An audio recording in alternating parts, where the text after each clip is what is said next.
حضور نے فرمایا صلی فإنک لم تصلی، جاؤ دوبارہ نماز پڑھو اس لیے کہ تم نے ابھی نماز نہیں پڑھی۔ وہ بڑے پریشان ہو گئے، بہرحال حکم رسول تھا، وہاں سے اٹھے، دوبارہ نماز پڑھی، پھر تشریف لائے۔ پھر حضور نے پوچھا نماز پڑھ لی؟ کہا ہاں یا رسول اللہ۔ پھر حضور نے فرمایا کہ جاؤ نماز پڑھو، تم نے نماز ابھی نہیں پڑھی ہے، صلی فإنک لم تصلی۔ جب 3 بار ہوا تو وہ سمجھ گئے، انہوں نے کہا یا رسول اللہ آپ ہی مجھے بتا دیں کہ نماز کس طریقے سے پڑھنی چاہیے۔ پھر جہاں وہ خطا کر رہے تھے، حضور آقا علیہ الصلوۃ والسلام نے ان کی اس غلطی اور خطا کی نشاندہی فرمائی۔ وہ کر کیا رہے تھے؟ وہ رکوع اور سجود کے درمیان میں یا پھر جو ہے کھڑے ہوتے ہیں، رکوع میں جا کے پھر کھڑے ہوتے ہیں اور پھر سجدے میں جاتے ہیں، یا پھر سجدے سے اٹھ کے دوبارہ سجدے میں جاتے ہیں، اس کے درمیان میں گیپ نہیں تھا۔ وہ رکوع سے پورا کھڑے نہیں ہوتے تھے، سجدے میں چلے جاتے تھے، سجدے سے پورا اٹھتے نہیں تھے، دوسرا سجدے کر لیتے تھے۔ تو یہ تعدیل ارکان کہلاتا ہے، ایک رکن سے دوسرے رکن کے درمیان میں سکون اور اطمینان حاصل کرنا، سکون سے بیٹھ جائیں اس کے بعد دوسرا سجدہ کریں، یا سکون سے کھڑے ہو جائیں رکوع کے بعد، اس کے بعد سجدے میں جائیں، یہ واجب ہے۔ اور واجب چھوٹ جاتا ہے نماز کا تو نماز ادا نہیں ہوتی جب تک کہ وہ سجدہ سہو نہ کر لے۔ تو ایسی صورت میں بغیر سجدہ صاف کیے ہوئے وہ واپس آتے تھے، حضور انہیں کہتے تھے ریپیٹ کرو۔ تو یہ اس طرح کی بہت ساری مسٹیکس ہماری نمازوں میں ہوتی ہیں، ہمیں اس کا ادراک نہیں ہوتا، ہمیں اس کا پتہ نہیں ہوتا۔ اور اچھے خاصے ہم نے، ظاہر ہم اس فیلڈ میں ہیں تو ہمیں تجربہ ہوتا ہے، اچھے خاصے پڑھے لکھے سمجھدار اور عمر رسیدہ افراد بھی بعض ایسی غلطیاں کر رہے ہوتے ہیں کہ جس کی وجہ سے ان کی نماز نہیں ہوتی۔ اسی لیے میں کہتا ہوں فَاسْأَلُوا أَهْلَ الذِّكْرِ إِن كُنتُمْ لَا تَعْلَمُونَ، اللہ کا جو فرمان ہے کہ اہل ذکر سے پوچھ لو اگر تم نہیں جانتے۔ تو سوال جواب کا علماء اور عوام کے درمیان پوچھنے کا اور جواب دینے کا یہ سلسلہ، یہ ربط ہمیشہ قائم رہنا چاہیے، اور علماء کو بھی چاہیے کہ اپنے درمیان اور عوام کے درمیان میں جو حجاب ہے، ایک ہوتا ہے نا ادب کا ہے حجاب، عقیدت کا ہے جو حجاب، یہ ہٹا دینا چاہیے، اور بلا جھجک لوگ علماء سے، اہل علم سے اپنا مسئلہ بیان کریں اور ان کو جواب مل جایا کرے۔ اب نماز پڑھنے کا صحیح طریقہ، 6 چیزیں ہم نے جو ہے وہ درس میں بیان ہوئی، ہم نے انہیں سیکھا جو نماز کی شرائط ہیں۔ سب سے پہلی چیز طہارت، ستر عورت، استقبال قبلہ، وقت، نیت، تکبیر تحریمہ۔ ان 6 چیزوں کے ساتھ مکمل کر لینے کے بعد پھر تکبیر تحریمہ کے ذریعے سے نماز میں داخل ہوا جاتا ہے۔ اب میں آپ کو بتا رہا ہوں وہ نماز جو آپ تنہا پڑھتے ہیں، تنہا جب آپ نماز پڑھتے ہیں تو یہ شرائط مکمل ہوں، شروع کی 5 شرائط، چھٹی تو ابھی تکبیر تحریمہ نماز کے میں آئے گی، یہ مکمل ہونے کے بعد پھر آپ نماز کے لیے کھڑے ہو جاتے ہیں۔ نیت آپ اس نماز کی کرتے ہیں جو نماز پڑھنے جا رہے ہیں، اور نیت دل کے ارادے کا نام ہے۔ اگر زبان سے آپ اس نیت کو ریپیٹ کر لیتے ہیں تو یہ زیادہ سے زیادہ مستحب کے درجے میں جاتی ہے، ٹھیک ہے۔ حضور آقا علیہ الصلوۃ والسلام کی زندگی میں ہمیں کوئی روایت ایسی نہیں ملتی کہ حضور نے زبان سے نیت کی ہو، صحیح ہے۔ تو کوئی یہ کہے کہ بھئی حضور نے نہیں کیا ہم کیوں کر رہے ہیں؟ تو نیت جو ہے یہ فقہاء، علماء، محدثین نے لکھا کہ زبان سے تکرار کر لینے میں ذہن حاضر ہو جاتا ہے، اسی لیے جو ہے ہم نیت کرتے ہیں۔ بعض دفعہ زبان سے نیت کرنے میں بھی ذہن حاضر نہیں ہوتا، پڑھنی ظہر کی ہے منہ سے نکل گیا عصر، تو اس طرح کی بھی مسٹیکس ہو جاتی ہیں۔ تو اعتبار اسی کا کیا جاتا ہے جس کا ارادہ دل میں ہوتا ہے، ٹھیک ہے۔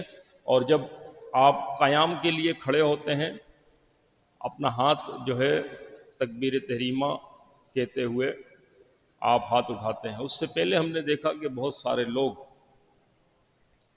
آستین چڑھی ہوئی ہوتی ہے یا شلوار نیچے ہے تو اس کو گھرستے ہیں، صحیح ہے، یا پھر پینٹ پہنی ہوئی ہے تو اس کو جو ہے فولڈ کر لیتے ہیں، یہ کف ثوب کہلاتا ہے فقہا کی اصطلاح میں۔ کف ثوب، کپڑوں کو لپیٹنا، یہ مکروہ تحریمی ہے۔ نماز کے درمیان میں کف ثوب مکروہ ہے، اس سے بچنا چاہیے۔ اگر آستین لپٹی ہوئی تو اس کو کھول دینا چاہیے، ٹھیک ہے، اور اگر شلوار نیچی بھی ہو رہی ہو اور تکبر کا اندیشہ نہ ہو تو شلوار کو جو ہے اس کو جو ہے لپیٹے نہ۔ اگرچہ دیگر مسالک کے اندر اس چیز کی اجازت ہے، لیکن اہل سنت والجماعت حنفی مسلک میں ہماری کتابوں میں یہی لکھا ہوا ہے۔ وہ کتابیں جو ان کے یہاں بھی پڑھائی جاتی ہیں، حیرت مجھے اسی بات پر ہوتی ہے کہ اس میں بھی کف ثوب کا ذکر آیا ہے، لیکن وہاں یہ عملاً چیزیں دیکھنے میں آتی ہیں، لیکن علماء اہل سنت نے اس چیز سے کف ثوب سے منع فرمایا ہے، تو اس سے بچنے کی کوشش کرنا چاہیے۔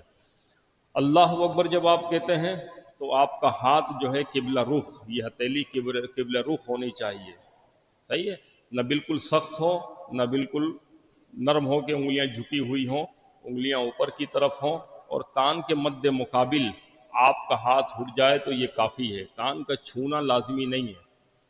کان کی طرف لے جا کے چھوتے ہیں، یہ ہمیں یقین اپنے آپ کو دلانے کے لیے کہ ہمارا ہاتھ اتنا اڑ گیا ہے، ورنہ جو ہے آپ اگر کاندھے سے اوپر اپنی ہتھیلی اٹھا کے اللہ اکبر کہتے ہوئے ہاتھ باندھ لیتے ہیں، تکبیر تحریمہ ادا ہو گیا۔ میں نے ایک مسئلہ اور بتایا تھا کہ تکبیر تحریمہ یا نماز کے اندر جو بھی ہم پڑھتے ہیں، چاہے وہ قرات تلاوت قرآن کی صورت میں قرات ہو، چاہے وہ تسبیحات ہو، چاہے وہ التحیات ہو، زبان کی حرکت کے ساتھ پڑھنا لازمی ہے۔ اگر کوئی دل میں پڑھے گا تو اس کی تلاوت کا فرض ادا نہیں ہوگا، ٹھیک ہے۔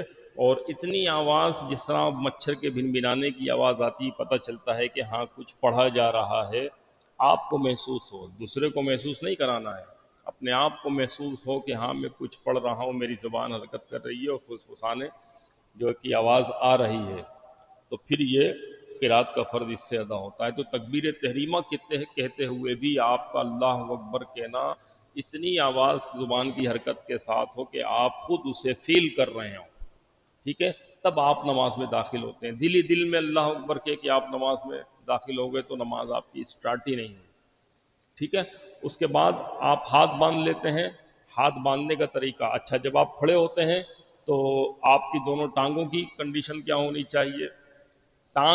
دونوں ٹانگوں کا فاصلہ قیام کی حالت میں کم سے کم 4 انگل، زیادہ سے زیادہ 1 بالش، یہ ہماری کتابوں میں لکھا ہے۔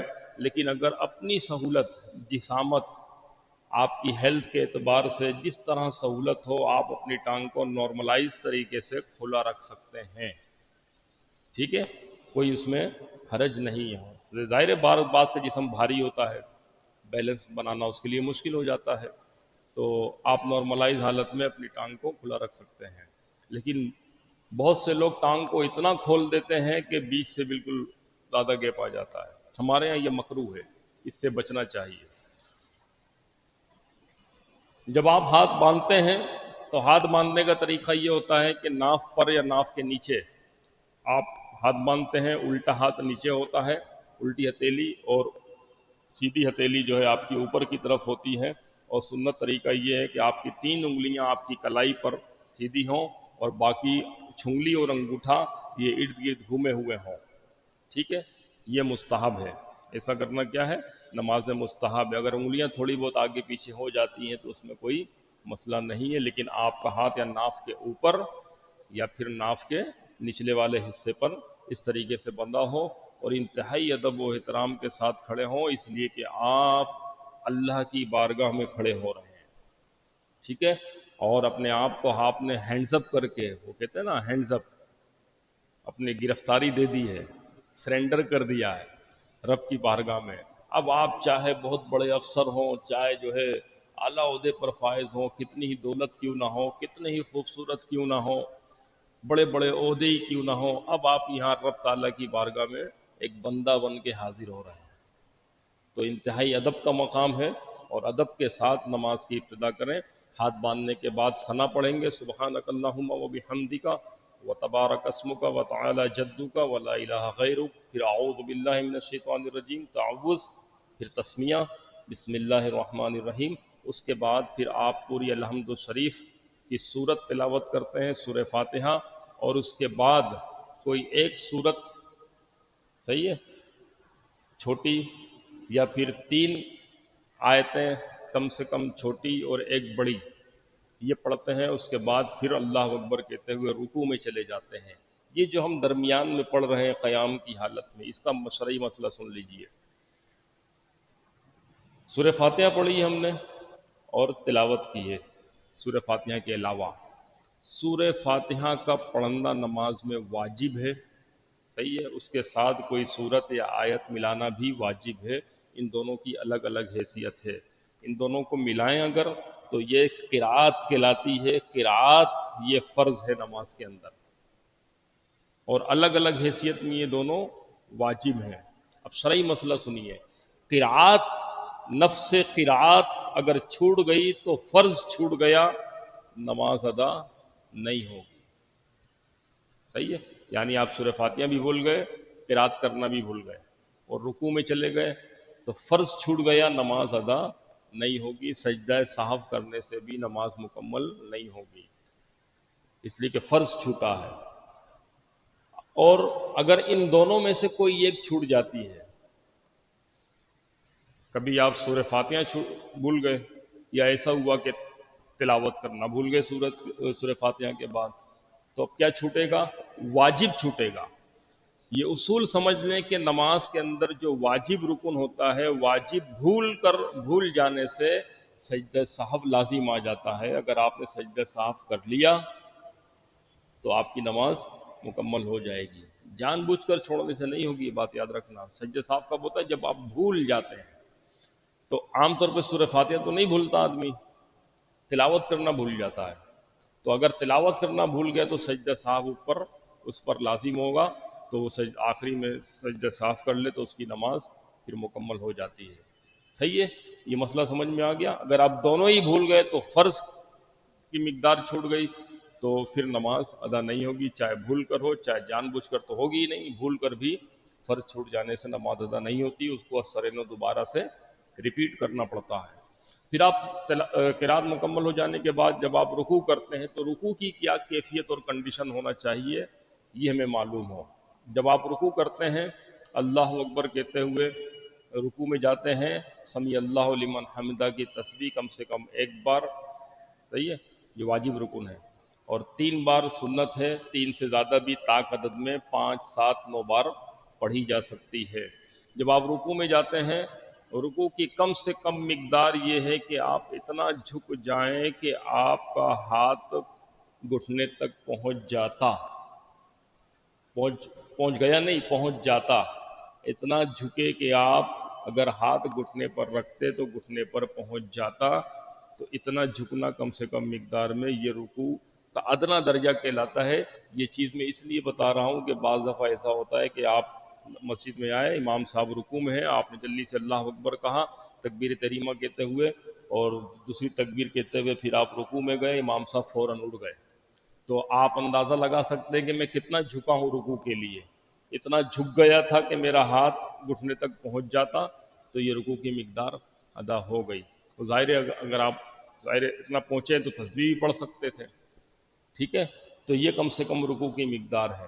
اچھا، جب آپ رکوع کرتے ہیں تو آپ کی دونوں ٹانگیں بالکل سیدھی ہونی چاہیے، ٹانگوں میں جھول نہ ہو، جھکی ہوئی نہ ہو، گھٹنوں میں جو ہے گھٹنا جھکا ہوا نہ ہو، بلکہ گھٹنا پنڈلی ران بالکل سیدھی ہونی چاہیے، اور آپ کے دونوں ہاتھ کے پنجوں کی انگلیاں کھلی حالت میں گھٹنے کو مضبوطی سے پکڑے رہیں، صحیح ہے، بند انگلیاں نہیں، ہاتھ اس طرف نہیں نہ اس طرف، دائیں بائیں نہیں ہوگا گھٹنے کے، بلکہ انگلیاں کھلی ہوئی ہوں اور آپ پورے گھٹنے کو مضبوطی سے پکڑے ہوئے ہوں، اور آپ کی پیٹھ جو ہے کوشش کریں کہ لیول میں آ جائے، ریڑھ کی ہڈی گولائی کی حالت میں نہ ہو، بلکہ بالکل ایسے اندر کی طرف ہو، بالکل پلین ہو، صحیح ہے۔ یہ رکوع کا صحیح طریقہ ہے۔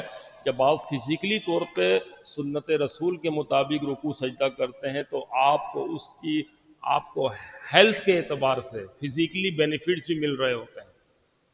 اگر سائنٹیفک نقطہ نظر سے دیکھیں گے تو اس کا بہت بے حد فائدہ ہے۔ یعنی آپ یہ سمجھ لیں، یوگا اگر کوئی شخص کرتا ہے آدھا گھنٹہ یا 15 منٹ 20 منٹ، اس کے لیے ہماری ایک رکعت ہی کافی ہوتی ہے، ارتکاز ذہن، ذہن کو مرتکز کرنا اور ایک پوائنٹ، پن پوائنٹ پر لے کر آنا.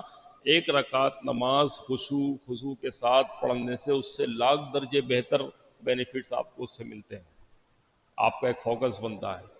اچھا، رکوع جب کر لیا آپ نے، تسبیح پڑھ لی، اس کے بعد پھر آپ سمیع اللہ لمن حمدہ ربنا ولک الحمد، امام سمیع اللہ لمن حمدہ کہتا ہے، آپ سمیع اللہ لمن حمدہ اور ربنا لک الحمد دونوں کہتے ہیں. اگر تنہا پڑھ رہے ہیں تو دونوں کہیں گے، اور اس کے بعد پھر آپ جو ہے کھڑے ہو جائیں گے، اور کھڑے ہو کر پھر اللہ اکبر کہتے ہوئے سجدے کی حالت میں جاتے ہیں. میں نے بتایا نا، کھڑے ہونا اتنا ضروری کہ آپ کا قیام مکمل ہو گیا ہو. ٹھیک ہے، قوما اسے کہتے ہیں. جب آپ سجدے میں چلے جاتے ہیں، سجدہ، آپ سجدے میں جاتے ہیں تو اس کی کنڈیشن سن لیجئے. سجدے میں جاتے ہوئے سب سے پہلے آپ کا گھٹنا زمین پر آتا ہے، اس کے بعد آپ کا ہاتھ، اور پھر ماتھا، ماتھے کا پھر پہلے ناک کا حصہ، اس کے بعد جو ہے سر. یہ ماتھا، ناک کی ہڈی بھی اس سجدے میں شامل ہے، وہ زمین پہ ٹچ ہونی چاہیے. ٹھیک ہے، اگر کوئی عذر ہے، کسی وجہ سے ناک کی ہڈی نہیں مل پاتی تو الگ مسئلہ ہے، لیکن قصدن چھوڑنا جو ہے یہ صحیح نہیں ہے. اور سجدے کی حالت میں آپ کی ران پیٹ سے جدا ہونی چاہیے، الا یہ کہ بھاری بھرکم پیٹ ہو تو ایک الگ بات ہے، لیکن رانے پیٹ سے جدا ہوں. اور آپ کی کوہنی جو ہے، اگر آپ جماعت سے نماز نہیں پڑھ رہے ہیں، اکیلی پڑھ رہے ہیں، تو کوہنی آپ کی پسلیوں سے جدا ہونی چاہیے. آپ جماعت سے نماز پڑھ رہے ہیں تو پھر آپ سمٹ کے نماز پڑھیں گے، لیکن تنہا نماز پڑھ رہے ہیں تو آپ کی کوہنی سجدے کی حالت میں کھلی ہونی چاہیے. آپ کی دونوں ہتھیلیاں زمین پر بالکل قبلہ رخ ہونی چاہیے، اور دونوں ہتھیلیوں کے درمیان میں آپ کا سجدہ ہونا چاہیے. ٹھیک ہے، قیام کی حالت میں آپ کی نظر سجدے کی جگہ پہ، رکوع کی حالت میں آپ کی نظر آپ کے پیر کے انگوٹھوں کی طرف یا اس کے درمیان میں، اور سجدے کی حالت میں آپ کی نظر جو ہے آپ کے آنکھوں کی، یہ ماتھے ہی کی طرف.